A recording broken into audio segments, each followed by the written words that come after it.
정말 빵 타라.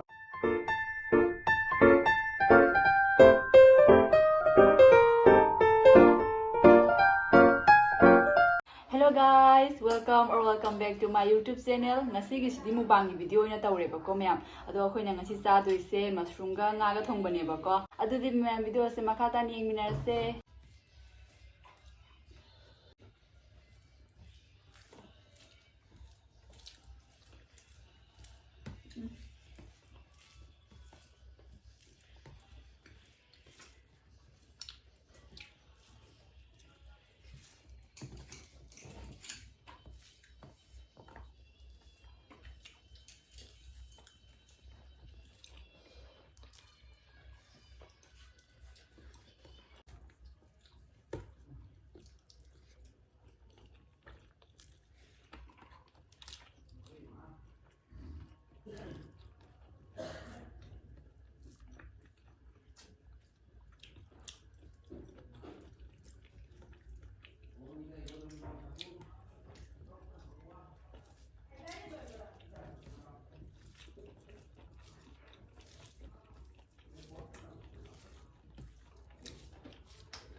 Kamu juga.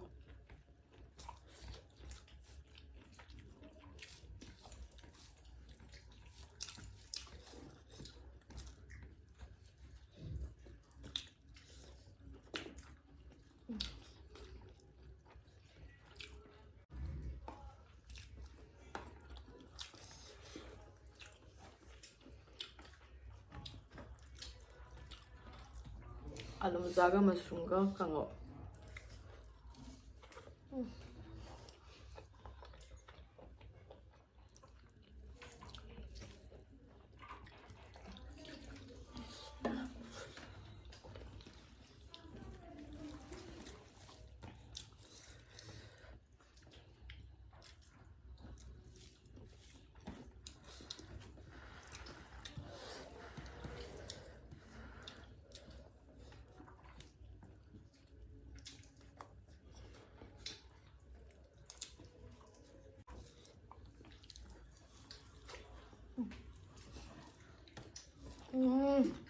Apa?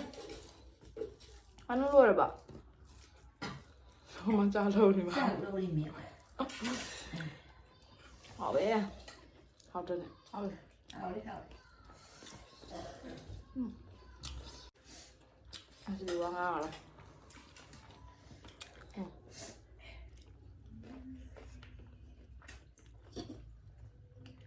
Ai phun.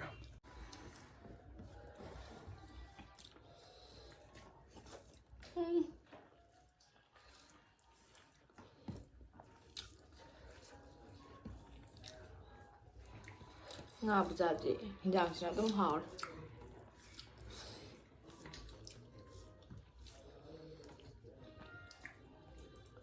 Sinju yung sak nih, yung saka aluan gitu nih. Amana sorry, amana mapum hape. Lâu rồi. Awe. Cô dùng bún masan pisi na ma.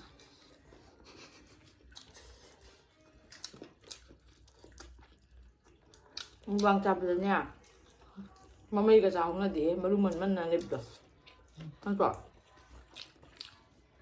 Ngon riêu thì phải sang cái bên tập ba. Phải sao phải vậy vậy?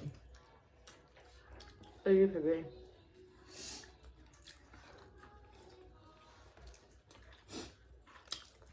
Hãy đi rồi.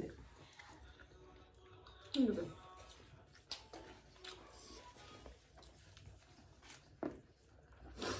Mukbang thì hơi tăng tràn mùi nhé.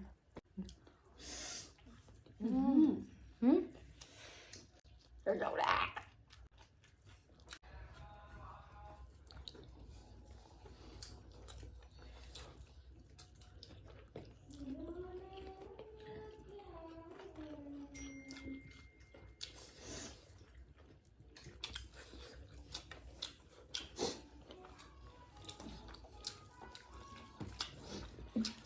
ꯐꯔꯕ ꯎꯝ ꯑꯩ ꯍꯥꯏꯗ꯭ꯔꯥ ꯌꯦꯁꯤꯅꯦ ꯄꯟꯅꯒ ꯄꯟꯍꯟꯗꯣꯏꯅꯦ ꯐꯖꯕ ꯂꯩꯌꯦ ꯁꯨꯡꯆꯠ ꯆꯠꯇꯕ ꯂꯩ ꯍꯣꯏꯔꯥ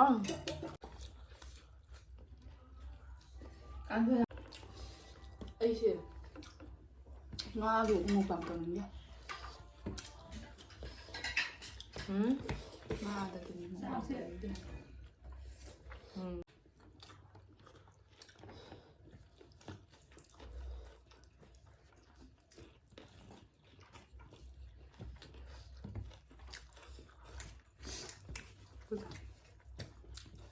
ꯊꯥꯎ ꯌꯥꯝꯈꯔꯦ ꯀꯥꯡꯉꯧꯁꯦ 아루 마사가 그죠? 짜게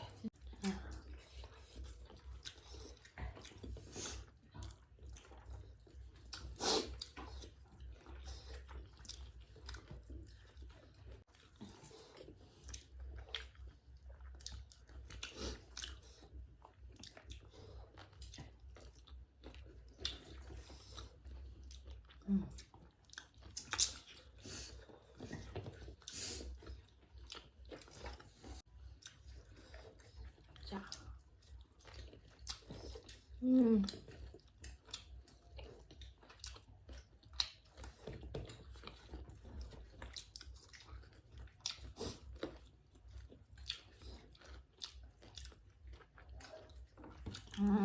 알아?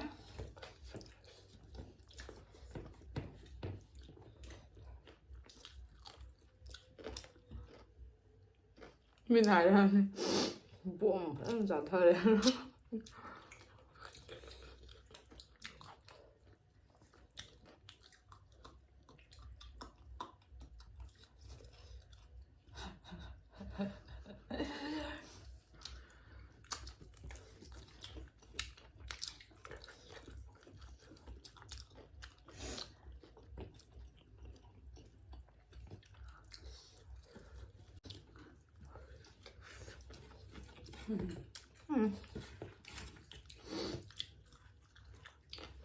ꯑꯩꯗꯤ ꯉꯥꯁꯦ ꯑꯣꯏꯌꯦꯕꯣ ꯅꯪꯗꯤ ꯉꯥ ꯁꯨꯝꯕ ꯆꯥꯍꯧꯗꯣꯏꯁꯦ Ăn dầm tao nha. ꯑꯩ ꯉꯥ ꯑꯃ ꯆꯥꯈꯤ